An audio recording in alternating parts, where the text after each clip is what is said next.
Bonsoir et bienvenue dans cette édition retardée de 45 minutes en raison de la retransmission des séances orales parlementaires. Voici le sommaire. L'adhésion de la communauté internationale à la première cause nationale va crescendo.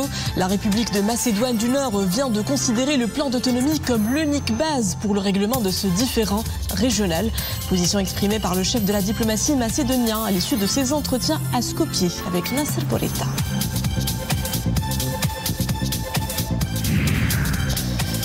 Puis nous poserons valise à Saïdia où il est difficile de résister aux joies de l'été. Jet ski pour les amateurs de vitesse et traversée en bateau pour les moments de détente. Les activités nautiques rythment les journées ensoleillées de la station balnéaire. CAN féminine J-1 du duel Maroc-Ghana, une demi-finale pour glaner le précieux ticket en finale. Combatives et soudées, les Lionnes de l'Atlas sont tout près du soulier d'or.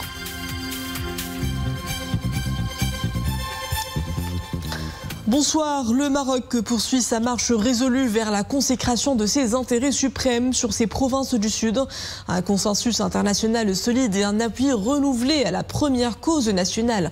Dernière en date, celui affirmé par la République de Macédoine du Nord, qui considère le plan d'autonomie présenté par le Maroc en 2007 comme l'unique base pour le règlement de ce différend. Position exprimée à l'issue de la rencontre aujourd'hui à Skopje du chef de la diplomatie macédonien et son homologue Nasser Bourita. Iman Ablou et Adil Maroufi pour les développements. Une visite pour insuffler une nouvelle dynamique aux relations entre le Maroc et la République de Macédoine du Nord. Ce pays de la péninsule des Balkans affiche sa position favorable au plan d'autonomie qu'il considère comme l'unique base pour le règlement du différend autour du Sahara marocain. La Macédoine du Nord réaffirme le soutien de longue date au processus mené par les Nations Unies visant à parvenir à une solution politique juste, durable et mutuellement acceptable pour les parties. Nous réitérons notre engagement en faveur du leadership des Nations Unies dans ce processus politique et nous considérons le plan d'autonomie proposé par le Maroc en 2007 comme l'unique base pour le règlement de ce différend. Une position doublée d'une ambition commune de développer le partenariat entre les deux pays.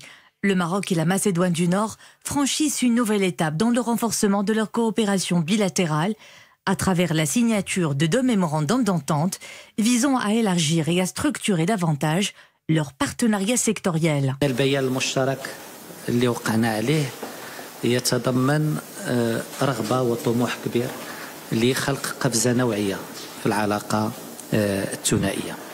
La déclaration conjointe que nous venons d'adopter exprime une volonté commune de créer un bond qualitatif dans notre coopération, avec en prime le renforcement des échanges économiques et commerciaux. Les indicateurs sont déjà positifs. Nos échanges commerciaux ont augmenté de 58% durant les premiers mois de l'année en cours par rapport à 2024. Nous considérons la République de Macédoine du Nord comme un partenaire fiable à l'échelle européenne, au sein de l'OTAN et dans le cadre de ses relations avec les pays de l'Union européenne.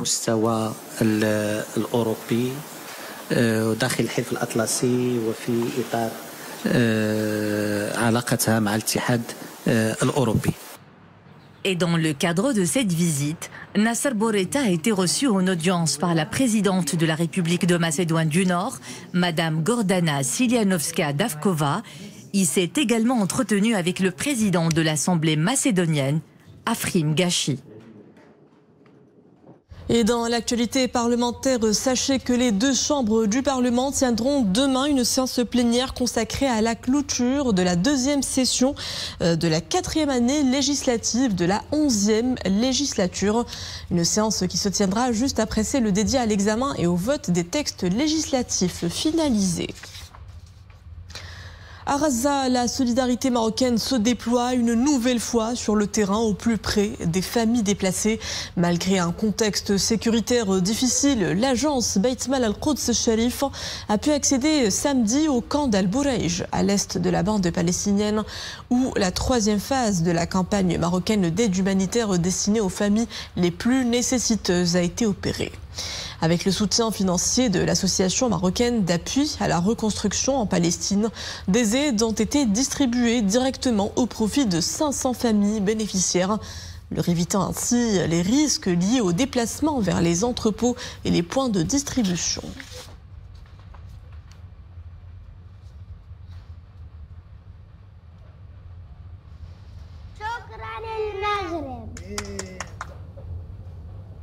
Un engagement constant du royaume envers les populations palestiniennes en détresse. Ils sont quelques 80 000 à se trouver à Deir al-Balah.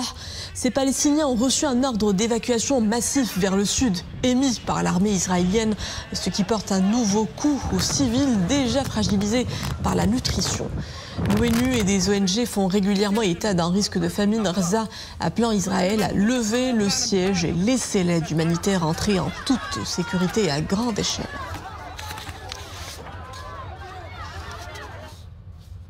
En Syrie, le cessez-le-feu entré en vigueur hier se maintient, mettant un terme à des affrontements intercommunautaires ayant fait plus de 1100 morts en une semaine. Les autorités syriennes ont évacué aujourd'hui des familles bédouines de la ville, à majorité druze, de Souaïda. La trêve y est respectée avec le retrait des combattants bédouins et des tribus sunnites d'une partie de la ville de Souaïda, dont les groupes druzes ont repris le contrôle. La nature se déchaîne en Asie de l'Est. Au moins 17 personnes ont été tuées par les pluies torrentielles qui s'abattent sur la Corée du Sud depuis 5 jours. Le bilan du déluge qui frappe le pays pourrait encore s'alourdir avec 11 personnes toujours portées disparues. Les scientifiques évoquent un phénomène météorologique extrême, conséquence du changement climatique. Retour chez nous et parlons enseignement supérieur. À l'université Mohamed VI Polytechnique, l'avenir académique de nos apprenants se façonne. L'université accueille en son siège la 16e conférence générale quadriennale de l'Association des universités africaines. Une grand-messe du savoir qui réunit quelques 700 participants, parmi lesquels des présidents d'universités, des politiques, mais également des chercheurs et des étudiants. Tous se sont mobilisés autour d'un seul et même objectif, repenser l'université de demain pour répondre aux besoins socio-économiques évolutifs du continent. Écoutons les précisions de Rachid Sarraj, directeur d'Africa Initiative à l'UM6P. Il est au micro d'Abel Melouki et Talharas. Nous sommes bien sûr très honorés d'avoir cette conférence ici au Maroc. Et pour l'histoire, en fait, l'Association des universités africaines a vu le jour, est née ici même à Rabat en 1967. Le thème de la conférence, c'est le futur. Parce que comme je viens de le souligner, tous ces défis de l'enseignement supérieur, de la recherche et de l'innovation, on a 9 thèmes sur lesquels la conférence va se dérouler pendant les 5 jours suivants. 9 thèmes qui sont tous plus ou moins autour des problématiques de l'enseignement supérieur, de la recherche et surtout du développement durable. Donc toutes les thématiques liées au développement durable, soit l'énergie, la sécurité alimentaire, l'intelligence artificielle, les technologies, nouvelles technologies d'éducation, et aussi les politiques et les stratégies qui vont avec. Cap à présent sur les rivages de la Méditerranée et direction Saïdia qui retrouve chaque été toute son effervescence. La station balnéaire est un terrain de jeu nautique. Jet ski, kayak, pédalo. Les estivants n'ont que l'embarras du choix pour vivre l'adrénaline sur l'eau. Reportage Rachid Latabi, Zakaria Moukrinbillah avec Adil Maroufi. Ils se sont donné rendez-vous à la marinée de Saïdia pour une expérience riche en sensations. À bord d'un bateau de plaisance, ces visiteurs s'apprêtent à prendre part à une promenade au large. Musique et ambiance bon enfant, la balade nautique permet aux visiteurs d'apprécier les beaux paysages de la perle de la Méditerranée. Le jet ski, une autre activité très prisée par les estivants. Il y a une possibilité de faire des sports nautiques. Ici, il y a la possibilité de faire des sports nautiques qu'on ne retrouve pas dans d'autres villes. Par exemple, on peut faire des virées de longue distance en jet ski. Nous nous retrouvons en famille à Saïdia. Dortmund, Allemagne. J'arrive de Dortmund en Allemagne. J'ai l'habitude de passer mes vacances à Saïdia. J'apprécie particulièrement les activités offertes sur place, comme le jet ski et les balades en bateau. De base, moi je suis originaire de Casa. Donc là je suis là en vacances et j'ai découvert Saïdia, une ville coup de cœur, magnifique. Il y a vraiment toutes les activités, c'est incroyable.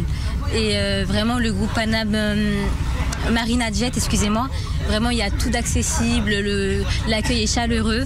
Et vraiment maintenant, ma destination, ça sera toujours Saïdia pour l'été. La sécurité est un aspect important. Ces activités nautiques sont supervisées par des moniteurs qualifiés qui accompagnent les pratiquants. Présents également sur place, des éléments de la gendarmerie royale veillent à la sécurité des lieux. En été, la marina de Saïdia connaît une belle effervescence. Les investisseurs touristiques ont accompagné ce développement. J'ai décidé d'investir dans ma région d'origine, l'orientale. Nous avons opté pour les sports nautiques afin de dynamiser les activités touristiques à la marina. Saïdia est une ville prisée des visiteurs. Cet été aussi, il y a une forte affluence. Saïdia, la perle bleue, révèle des opportunités touristiques entre littoral et montagne. Dotée de 14 km de plage et d'un climat tempéré tout au long de l'année, la cité de l'Oriental a l'objectif de devenir un site balnéaire de choix. Une dynamique soutenue par les investissements touristiques et la diversité des services. Et voilà, nous souhaitons bonne chance à nos lionnes de l'Atlas. Et c'est ainsi que s'achève cette édition. Merci à vous de l'avoir suivi. Le retour de l'information est à 21h. Excellente suite des programmes à tous sur Al Boulard.